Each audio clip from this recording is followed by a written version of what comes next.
Over the last 50 years, helicopters have evolved from slow-moving multi-purpose support vehicles to fast-moving frontline attack ships.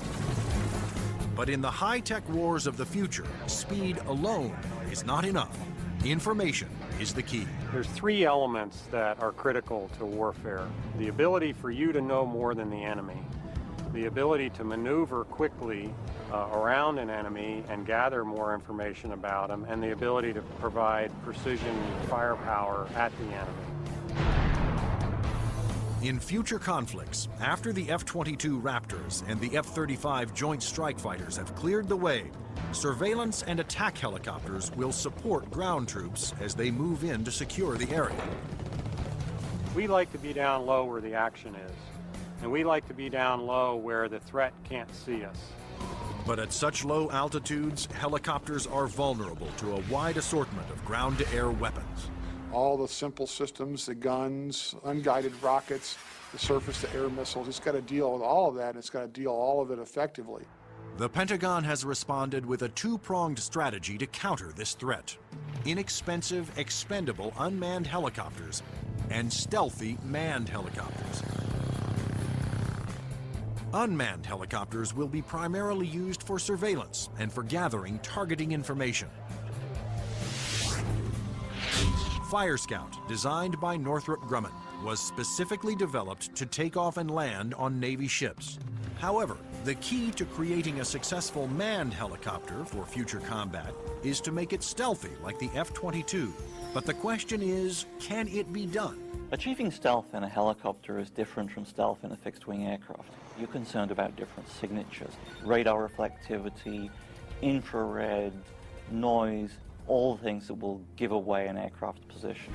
Those signatures, like heat, smoke, and sound, put helicopters and their pilots at serious risk over the battlefield.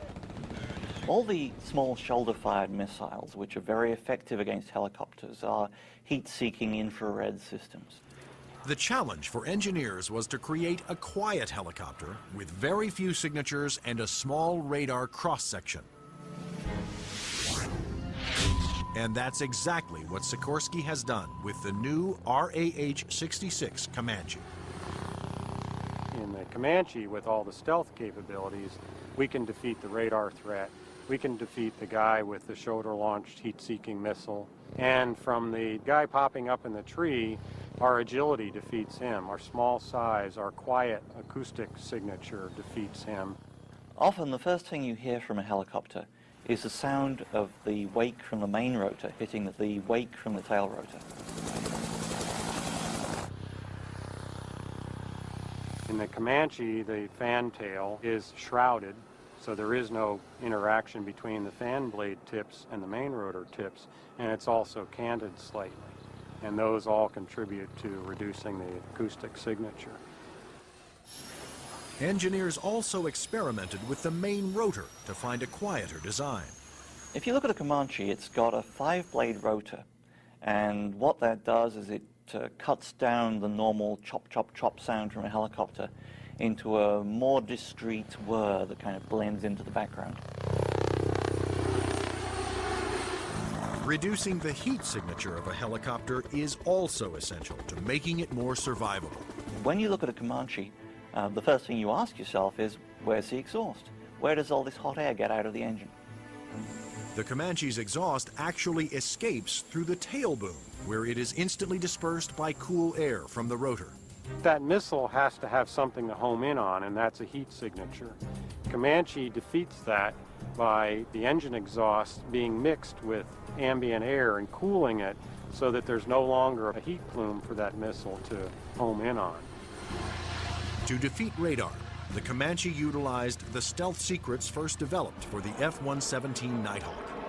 There are no radar-reflecting right angles on its outer fuselage, and all weapons are carried internally to help keep its stealthy shape. What's interesting about the helicopter is some of the things that achieve stealth actually make the helicopter better.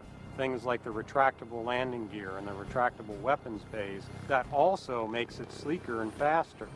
So once you've bought into the stealth part of it, you get other superior attributes.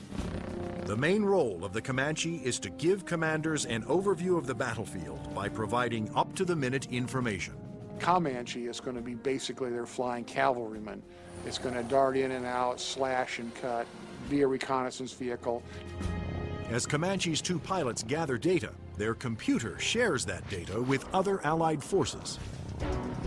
When the Comanche finds the enemy, he's going to kind of direct like a quarterback to apply the firepower to defeat that enemy.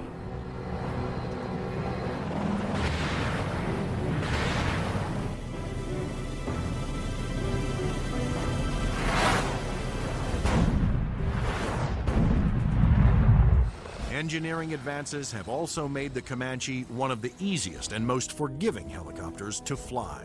One thing that Comanche brings that other previous generation helicopters can't bring to the table is the pilot can maneuver the Comanche in virtually any axis without fear of exceeding any limits. Although it will be used primarily for reconnaissance, the Comanche will also be armed for self-defense.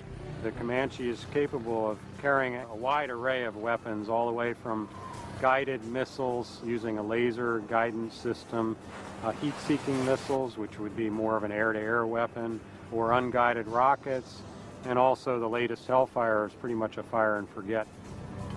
In addition, Comanche's pilots can ask Allied aircraft to fire missiles their way, and can then take over and guide those missiles to their targets.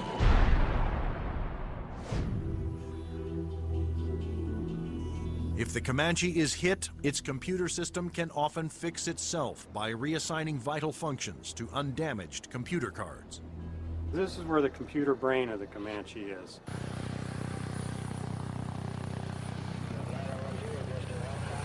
In support of its reconnaissance mission, Comanche can control as many as 5 unmanned aircraft. When the Comanche may be employed, it may have little vehicles that it launches out, so it has its own little eyes over the hill so it can see what's going on without putting itself at risk.